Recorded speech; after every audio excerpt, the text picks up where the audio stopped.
இன்னைக்கு டே ரொம்பவும் சோம்பேறியாகவே ஸ்டார்ட் ஆகிருக்கு. சமைக்கணுமா அப்படின்னு இருக்கும் இல்லையா ஒரு நாள். அந்த நாள் எனக்கு இன்றைக்கி ஏன்டா கிச்சனுக்கு போகிறோம் சமைக்கிறோன்ற மாதிரியே இருந்துச்சு. சரி பசங்க காலையில் லொக்கு லொக்குன்ட்டே இருந்தானுங்களேன்னு சொல்லிட்டு கஷாயம் வைக்கலான்னு வச்சுட்டு இப்படி திரும்புகிறேன். 2 நிமிஷத்தில் அது பொங்கிருச்சு. ஐயோ இன்னைக்கு டேவே என்னடா இப்படி இருக்கேன்ட்டு. நான் எப்படின்னா அது சுட்டாலும் பரவாயில்ல, அதை தொடச்சிட்டு தான் அந்த இடத்துல மறுபடியும் பற்ற வைப்பேன் அடுப்பேன். அது என்னவோ எனக்கு அது ஹேபிட்டாகவே ஆகிடுச்சு. யாரெல்லாம் இந்த மாதிரி இருக்கீங்கன்னு சொல்லுங்கள்.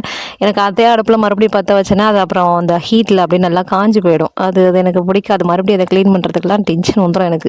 அதனால் அதை க்ளீன் பண்ணிட்டு தான் அடுத்த வேலை. நான் இவர்கிட்ட ரொம்ப கெஞ்சினேன், சார் இன்னைக்கு வீட்டில் இருந்து ஒர்க் பண்ணுங்கள் சார், இன்னைக்கு சமைக்கிற மூடே இல்லை சார், மதியானமாக செஞ்சுக்கலாம் அப்படின்னு.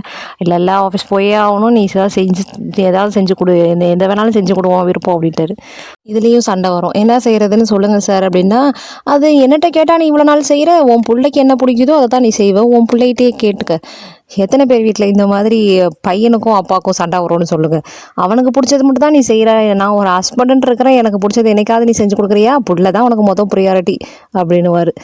சரி என்ன பண்ணுறது, சரி எனக்கு முடியல, எனக்கு ஏதோ ஒரு மாதிரி டயர்டாகவே இருந்துச்சு. சரி தயிர் சாதத்தை கிளறிட்டு சன்னா வந்து மசாலா மாதிரி செஞ்சுட்டு சைடிஷாக கொடுத்துட்டேன். அப்புறம் ஸ்நாக்ஸுக்கு வந்து பொமோகிரானேட் கட் பண்ணி கொடுத்தேன்.